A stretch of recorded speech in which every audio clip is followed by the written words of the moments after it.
welcome. A judge is nothing more than a temporary occupant of a chair. Many others, perhaps hundreds, perhaps thousands, have sat in the chair before, and countless others will follow. Seen in this light, the contributions of a particular judge at a particular time are nothing more than links forged and joined into a chain of law, a very, very long chain of law through the centuries. And over time, that chain of law will be comprised of many, many links. And as the chain grows, well, the individual links start to disappear, and the contributions of any one particular judge are minuscule. Or are they? Sometimes the contributions of a particular judge affect a field of law so significantly, and sometimes in light of new societal developments, the importance of the field of law in which the link was forged assumed new importance. As a result, some of the links formed by the temporary occupants of judicial chairs have to be seen as important.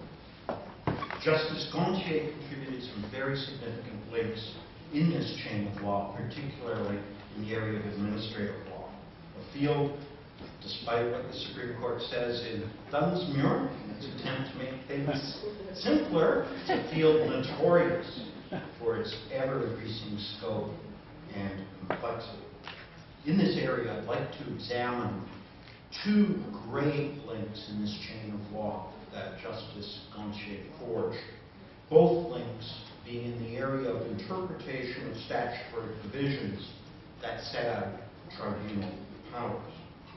The two particular links are two cases. First, Chrysler Canada and Canada Competition Tribunal, and secondly, Canada Labour Relations Board and Quebec Air. Now, the cases actually are bookends. Well, the exact same novel, revolutionary interpretive approach was used by Justice Gontier. They resulted in opposite results. We'll see the significance of the opposite results in a moment. Let's start with the Chrysler case. Many of you will know it. In Chrysler, the Competition Tribunal issued an order against Chrysler requiring it to supply auto parts to an individual that it had been refusing to supply to. Later, competition officials formed the view that Chrysler wasn't complying with the order. So a motion was filed before the Competition Tribunal seeking contempt, an order of contempt against Chrysler. But here was the issue in the case. Did the tribunal, under its statute, actually have the power to conduct proceedings for contempt ex facie curae? You look at the legislation in issue, and this is what made the case interesting. It was silent. There was no express language giving the tribunal to conduct proceedings for contempt ex facie curae. And even worse for those seeking contempt against Chrysler, there was law on the books, no less from the Supreme Court of Canada, in a case called CBC and Quebec Police Commission, that said that for a tribunal to have power, the power must be expressly set out in the statute. And on top of that, for good measure, in the Keeble case, decided just before CBC, the Supreme Court said that administrative tribunals didn't have any inherent jurisdiction. So, the bottom line, as Chrysler is being heard by the Supreme Court of Canada, and Justice Gontier is sitting there, the bottom line is that if you don't see it in the statute, the tribunal cannot do it. On top of that, when Chrysler showed up in the Supreme Court of Canada, the Supreme Court had already recognized the principle that punishment for contempt ex facie curae existed only in the superior courts, not in administrative tribunals. And even worse, in the CBC case, they expressly said that administrative tribunals are inapt to exercise such a jurisdiction. And on policy, the punishment for contempt is imprisonment. And the tribunal was seeking to do that? Well, things looked bad for the contempt proceedings against Chrysler, but Justice Gontier was sitting there, and he wrote the judgment of the court, and he found that the tribunal did have jurisdiction. And the tribunal succeeded because of what, in my view, was a rather novel approach taken by Justice Gontier in Chrysler to the interpretation of statutes that give powers to administrative tribunals. The full explanation is in the paper that I submitted, but it's simply this. He looked, of course, at the statute. He looked at the wording. The problem here is it's silent. But he didn't stop there. He did something quite unconventional. First time in the Supreme Court of Canada. Revolutionary at the time. He looked at the words of the rest of the provision. He looked at all of the words in the statute. He looked at the purpose of the tribunal. He looked at the purpose of the administrative regime. He looked at the overall purpose of the Act. He looked at the powers given to other tribunals under other federal legislation to try to draw significance to some of the wording in the statute. And in the end, he checked his result against policy. And the policy he identified was the basic one, that Parliament under the statute had vested this subject matter jurisdiction to the tribunal because of its expertise. And if it didn't have the power to punish for contempt, it's true that a prosecution could be brought for failure to comply with an order of the tribunal, but that would end up in the superior courts, bodies with their expertise. Looking at all of these subtle signals, like a picky detective would follow up every last lead, Justice Gontier concluded that the jurisdiction was there. As I said, the full explanation of how he did it was is in my paper. I liken what he did to the statute almost what a patent infringer would do if they're trying to copy, say, a pharmaceutical. He totally broke it down into the smallest bits possible. He applied all of his learning and experience, analyzed the heck out of it, reverse engineering it to see its component ingredients, and came to a conclusion. What we have to understand is, at the time, that was very revolutionary. It may seem somewhat normal now, but at the time, it was an incredible development for administrative law in this country, and I'll talk more about that in a moment. The second case was Quebec Air. A different case. There, the issue was whether the Canada Industrial Relations Board had the power to informally demand employers to produce documents prior to hearings. But unlike Chrysler, there was an express statutory provision that seemed to indicate that that power did not exist. Justice Gontier nevertheless applied the same methodology. He didn't just stop with those words.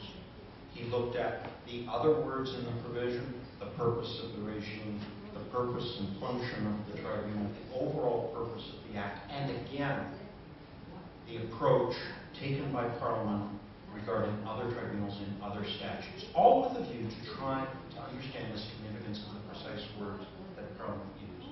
And he found there that could not get past the plain word used in the particular provision, which was section 180, subsection 181A of the Canada Labour Code. Quebec Air, this case, was a very important case because it showed that his rather, at the time, unusual and revolutionary approach to statutory interpretation wasn't some liberal flight of fancy and wasn't something against the will of Parliament. Quebec Air shows that parliamentary words matter. They matter a great deal. But Parliament expresses its intention in places other than its plain words. And Justice Gontier, I believe, was the first in these two cases to recognize that essential truth to the interpretation of administrative law powers and the powers of tribunals. Now, let's assess his contribution. I have 4 brief points to make. As you can tell, my assessment is positive. It was really a wonderfully rich pair of decisions that continue to guide us today. First point I want to make is Justice Gontier's approach respected parliamentary supremacy. He didn't make it up. He didn't legislate. His aim was always to implement Parliament's intention. It's just that, unlike any judge before him in the area of interpretation of tribunal powers, he assiduously tried to pick up every possible clue to what Parliament meant. So, in my view, he wasn't making it up. He was doing the interpretation and ascertainment of Parliament's intention the proper way. Secondly, Justice Gontier helped administrative justice immeasurably. If the old position in CBC prevailed, the position that if you don't see it in black and white, the tribunal doesn't have it, then administrative tribunals would be nothing more than playgrounds for lawyers armed with dictionaries to play in. They would bicker over particular meanings, the exact words used by Parliament. And think of the chaos if the principle, if it ain't there, the tribunal can't do it, would wreak on administrative justice. Think of the number of times a particular remedy might be necessary, and under that approach would not be available. As our administrative justice system gets more complex, and as the challenges faced by tribunals get more difficult, this approach to statutory interpretation, true to Parliament's intent, allows them to react to these situations appropriately and in the public interest. My third comment is that Justice Gontier's approach was truly ahead of its time. After this particular approach to interpretation, we see it mirrored in Bell Express view, and then later in the Chief Justice of Canada's decision in Canada Trust for Mortgage in 2005. And later cases in the administrative law area, I'm thinking in particular the Canada Liberty Net case, have echoed this approach when interpreting tribunal powers. In that particular case, it found that the federal court, the statutory court, had substantial inherent jurisdiction to formulate remedies in the area of hate speech, and also the Canadian Human Rights Tribunal as well. My final comment, and I apologize for going a little bit over my time, Justice Gontier's approach today assumes even greater significance. We have Dunsmuir. Dunsmuir tells us that presumptively courts are to defer to tribunal interpretations of statutes. If courts are true to that presumption, they will have fewer and fewer opportunities to be the word on how tribunal powers under statutes are to be interpreted. Dunsmuir represents, this aspect of Dunsmuir represents really a transfer of power to administrative tribunals to interpret statutes.